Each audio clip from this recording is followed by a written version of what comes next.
Thank you for having me. I'm working for Rote Group, that's an engineering company located in France mainly. We work for all types of sustainability projects, a lot of them within the H2020, which is an EU-based framework program. Our role in these projects is usually looking at the impacts that the projects have from the environmental, social, economic point of view, and also looking at the market for innovations being created and looking at what it implies in terms of exploitation. Okay, interesting.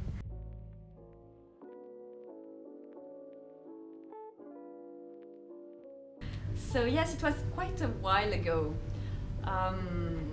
I had started my career for 3 to 4 years when I decided to found my own company. So I'd been working in large and small companies. During that time, having mainstream roles in development and marketing, and also CSR, so corporate social responsibility. And I noticed after some 3-4 years that what I was enjoying more in my work was the CSR part, the sustainability, how to bring it to an organization. Mm-hmm. So I started looking more into that and how I could blend it into my career a bit more. And while doing this research, I got to meet with 2 persons that would be my partners later, and we decided to create this company. Mm-hmm. So there was an objective behind that. It's that the 3 of us, we wanted to work in this field.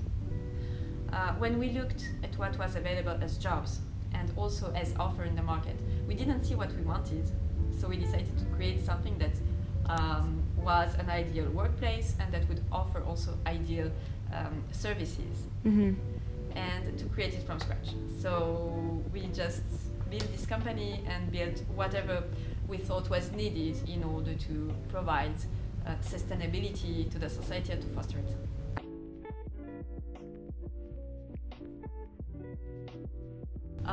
There are a lot of challenges when you create a company, we all know it, so that is not a surprise now. What happens is that you have to be really aware of what it requires in terms of finance and what it requires in terms of responsibility. Mm-hmm. So when you start a company, you can decide to start it in order for it to become big, or to grow more slowly and organically and something at a pace that will correspond to what you expect. So there is no rule. You don't have to create a company for it to become big and huge. Mm-hmm. You just have to know what you will feel comfortable with, what you want to achieve, and what are your objectives. So first, be really aware of where you want to go and have a look at the path that you would need, what you would need for that. Because you can have a different strategies, and you have to find the one that's really corresponding to that. And the financial part is important. A lot of the time, entrepreneurs tend to be overly optimistic about when they are going to sell, about the market that they think is existing for their product. When you work in innovation, quite often you are creating something that doesn't exist in the market. So you have to create your market for it, and it takes time. Mm-hmm. So either you arrive at the right time and it is perfect and the market was just waiting for it, and you have a very good and quick take over your product, or you will have to create your market. And sometimes when you work in sustainability, you have to do that because it's really new.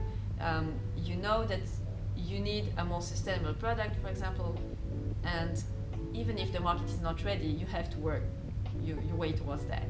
So you will have to look for subsidies, you will have to wait for the legislation to evolve in order to promote it, and things like that. So when you start a company, be aware that maybe in the next 2 years, you will not have revenue from your company, and make sure that you know how to cover this. Mm-hmm. Would you say, was it worth it to take upon this challenge? Oh yes, definitely. Yeah? Definitely. Great.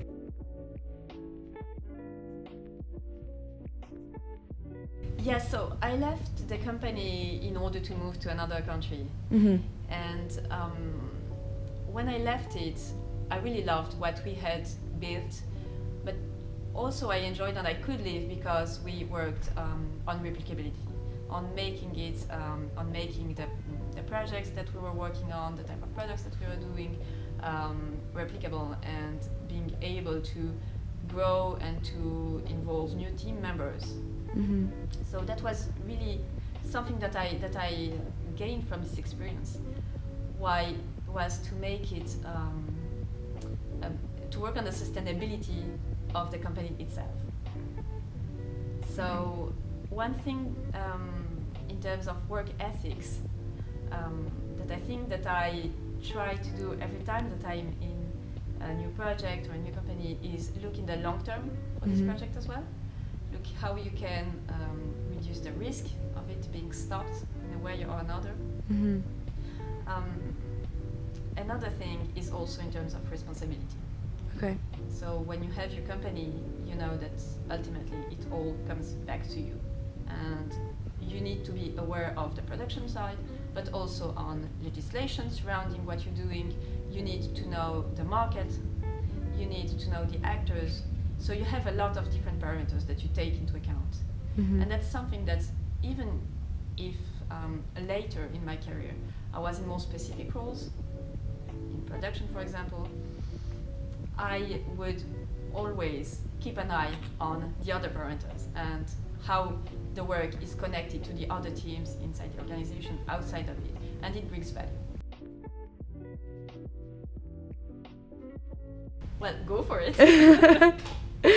Definitely. That's highly needed, and you cannot really go wrong if you go for sustainability and sustainable solutions. And the market is increasingly asking for it. Also, you certainly will work with passion, which is also key. And at the beginning of your career, you have to build as much experience as you can. And entrepreneurship is just what gives you an array of experiences across the whole spectrum. So being an entrepreneur, creating your company, or inside your company, having this spirit, looking how to create inside the company culture will always be valuable.